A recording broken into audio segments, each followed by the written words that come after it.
Entertainment. Please hit that like button. Make sure you sub to the channel if you're not a member. And also hit the notifications to get all of my content as well as all of my videos.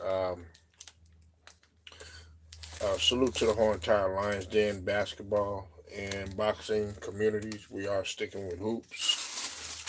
And salute to all of the people that rock with me. Day ones as well as the new subs. I'm just going to go ahead and get right to it. I know a lot of feelings are going to be hurt, um, but I need everybody to listen to me, and I need you to listen to me good, okay? No need in getting all hype and all excited and amped up or anything like that.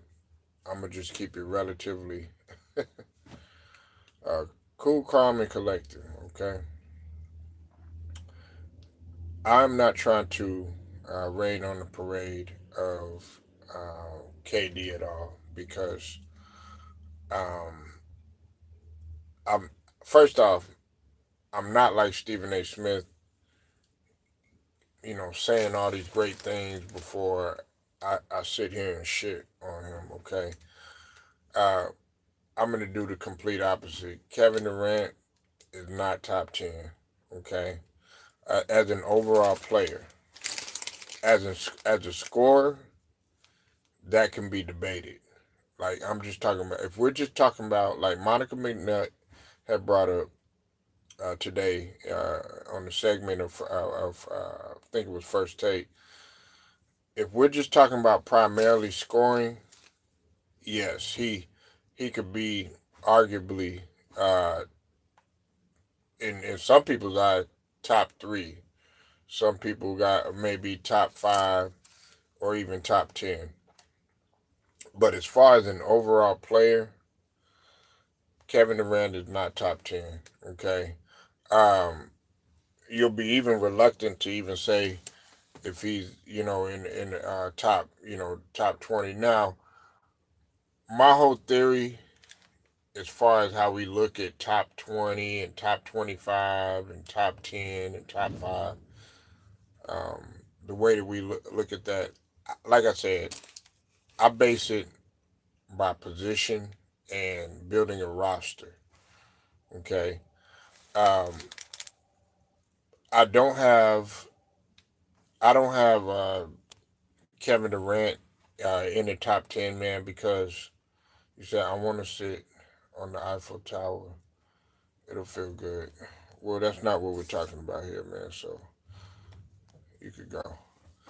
Um, the thing about it is when it comes to uh, being ranked that high, there's a lot of things that I look at. One of the things that I look at Kevin Durant, man, is his mentality. Okay, um, when you're talking about top 5, top 10 all time, being a prisoner of the moment, like Stephen A. Smith was, you have to understand that this guy, man, this guy has constantly been a prisoner of the moment, and he'll say, "Yeah, this person, oh, he's without question the greatest of all time and stuff like that." For a while, and my example that I give when it comes to Stephen A. Smith saying the stuff that he says is with Kobe Bryant and LeBron James, right? Now there had been times when he would put Kobe Bryant right there next to Jordan, and you wouldn't even be talking about LeBron and everything like that. And then all of a sudden, he changes it up, and he'll say LeBron James is number 2, right next to Jordan or something like that. He's not consistent with what he says, so you can't take what Stephen A. Smith says seriously. But Kevin Durant, man, you know he he's a phenomenal talent in terms of scoring the basketball, stuff like that, and he's blessed with the gifts that a lot of people aren't blessed with. You know what I'm saying? Such as being 6'10", 6'11", and being able to shoot like that. That's a crazy ass gift that he has. However, your mentality is not the same as a Jordan. Your mentality is not the same uh, as a Kareem. Your mentality is not the same as a Kobe Bryant. Your mentality is not the same as a Larry Bird. You know, you don't have that type of mentality. As a matter of fact, it's actually the complete opposite. Now, listen, he did go to Golden State. He went to Golden State. We can't do anything about it. He went to a juggernaut. Now, me, was I phased by the juggernaut? No. And as a matter of fact, when he did go, I wasn't calling it no weak move. The reason why I didn't really say a weak move or anything like that was the simple fact that I was like, you still have to go over there and you still have to succeed, and somebody still has to beat them, and every dog has their day, and everybody has a bad day, so to speak. Um, Also, I look at it from a standpoint too. In every place that you've went, you've never finished what you started. Um, even in Golden State to a certain extent, because you left abruptly. Okay, with Golden State, um, you left OKC. You didn't finish what you started there. Okay. Now, will you get a banner? Most likely, yes, you will. Oh, I'm sorry, not a banner. Will you get your jersey raised? Yes, most likely, yes, you will. Will you get your jersey raised while your jersey raised for Golden State? Yes, you will. You know what I'm saying? Brooklyn. Uh, I I don't know about Brooklyn. Maybe, maybe not.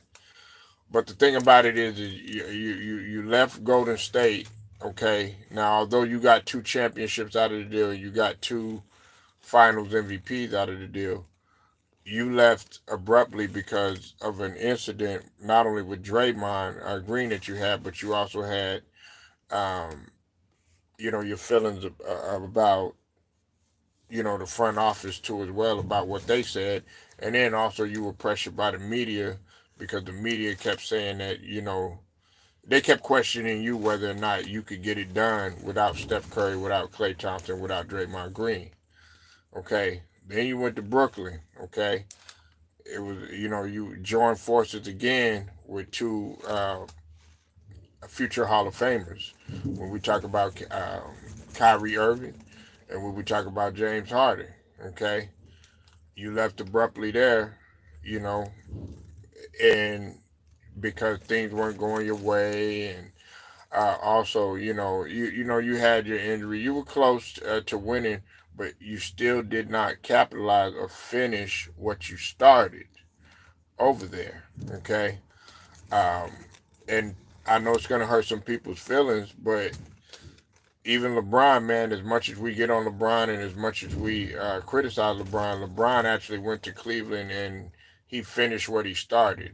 Okay, now then you go over there. You're over here in Phoenix now, and now you're already ready to leave again. That has been your track record. When stuff doesn't go your way, you hop up and you leave and you quick to give up instead of staying in the fight. I can understand the guy staying in the fight for so many years or whatnot, and then next thing you know, the organization just not going in the direction. They're not doing anything for you after you've been there, maybe 12 years, 10 plus years or something like that.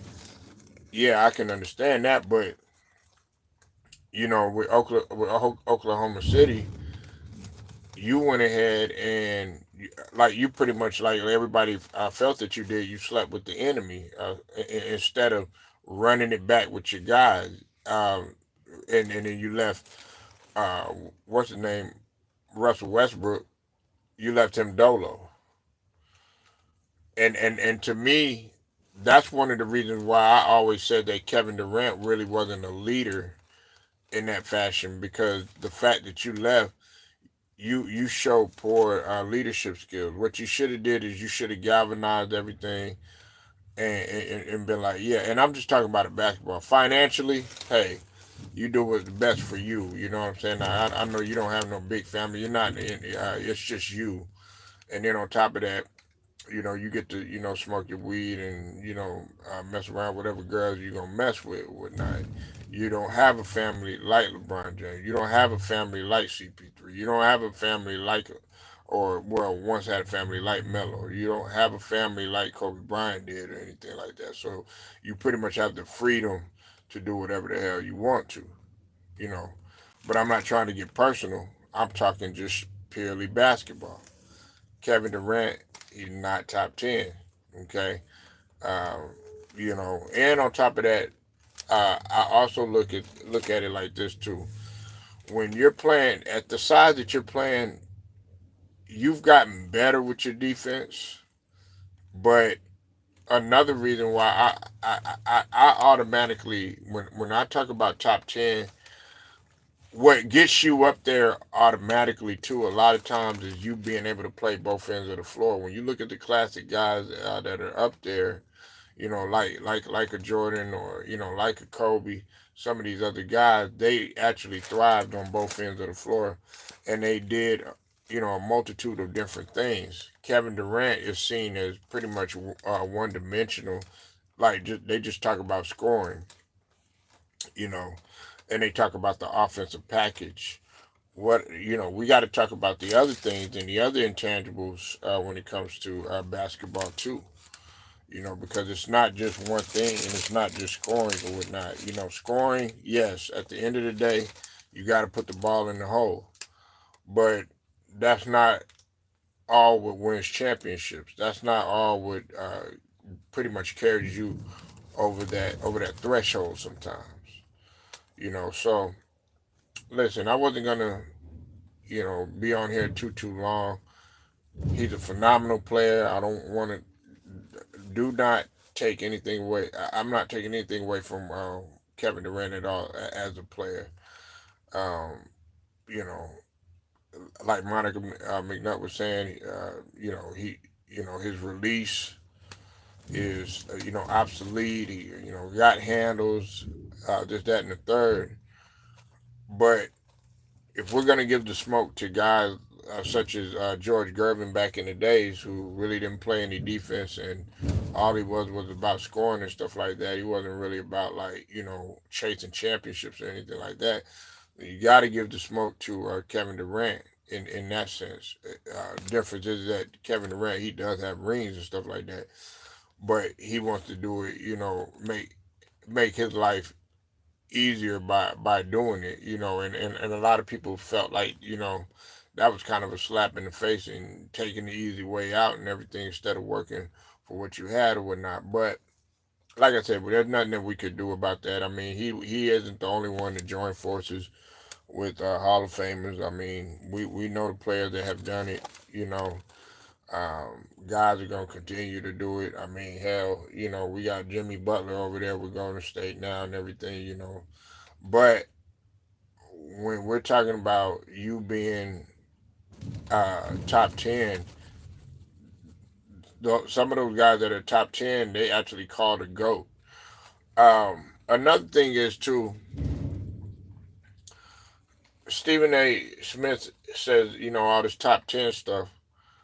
Well, where do you have Steph Curry ranked?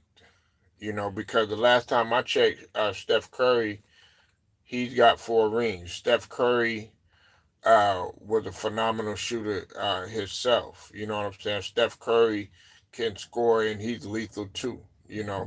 So if you have Kevin Durant in top 10, you better at least have Steph Curry needs to be ahead of him. And then on top of that, who did Kevin Durant join?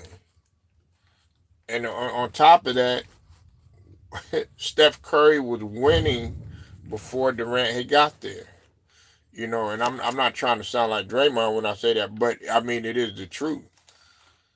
So you saying, oh yeah, he top 10 all the time and stuff, all the time. We got to go back throughout the course of history, and we got to look at some of these guys that you're placing him above, and that means that you're putting him above all of these all-time greats, who a lot of them have championships, a lot of them do have Defensive Player of the Year awards, a lot of them got multiple MVPs. Like when you talk about LeBron, he got way more MVPs than Kevin Durant. Steph Curry, he's got more MVPs than Durant. He's got two of them and a unanimous MVP. So, like I said, man, I wasn't trying to make this nasty work or anything in terms of breaking this down.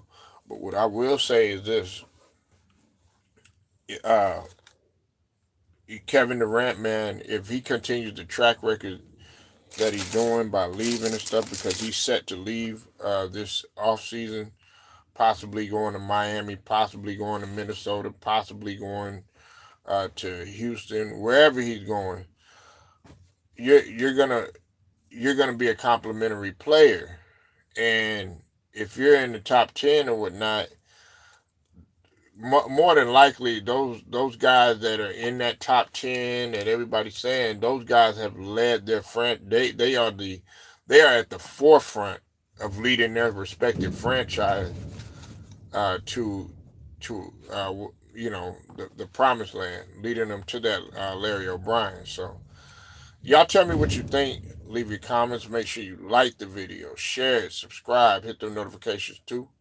Straight to the point. Sports and entertainment. Shouts out to the whole entire Lions Den basketball boxing community. Till then, I'm gone.